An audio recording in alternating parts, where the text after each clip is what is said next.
Вака денес учениците во земјава ги решаваат домашните задачи и ги учат зарадените лекции од наставниците, седнати пред мобилните телефони или лаптопи, наместо од учебници кои се уште ги нема во доволен број, учат песни, читаат текстови или решаваат математички задачи.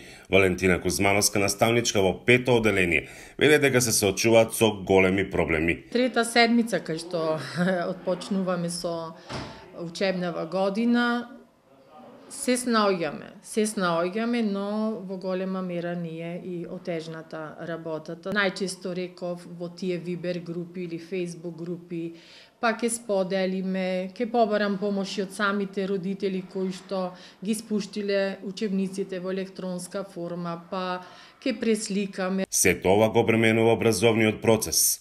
Не можат, децата да се фокусираат на задачите, па им се преместило на друга страна. Не е тоа начин. Сепак сметам дека секој дете пред себе треба да си го има работниот материјал. Директорот на Основното училиште Свети Климент Охридски во Охрид, Јордан Пуровски, вели дека имаат добиено помал број на учебници од потребните. Учебници целосно се пристигнати за прво и второ оделение, додека за останатите оделенија пристигнуваат помал број учебници и не пристигнуваат како комплет. Во пример за 6-то оделение вкупно имаме нарачено 56 комплети, не се пристигнати за 6-то оделение.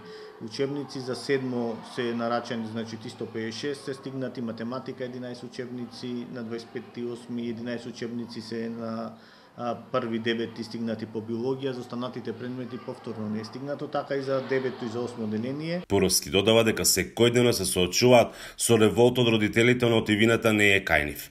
Комбинираме нешто што ќе најдеме од старите, учебници, правиме некои напори, но резултатот знаеме дека не е тоа. Комисијата за заштита од дискриминација подготвува тужба против Министерството за образование поради констатираната дискриминација која се однесува на огромен број на ученици кои останале без учебници. Комисијата утврди дека од вкупно 126 учебници потребни по сите задолжителни изборни предмети во 9-годишното основно образование, на почетокот на новата училишна година Министерството за образование и наука не обезбедило 43 учебници, односно дури 34% од учебниците.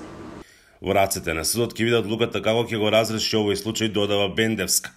На тој начин, комисијата започнува процес на стратешко застапување на интересите на секој ученик во Република Македонија и нивното право да добиваат квалитетно образование.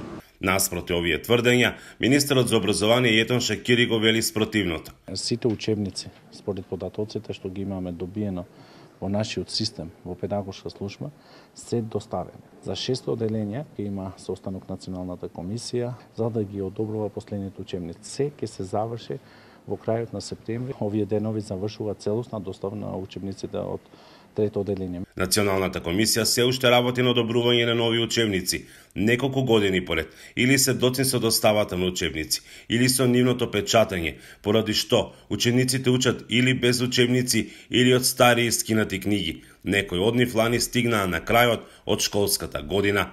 Слична е состојбата и во средните училишта, особено во средните стручни, каде со години недостасуваат учебници по стручните предмети. За Гласот на Америка, Мики Драјковски.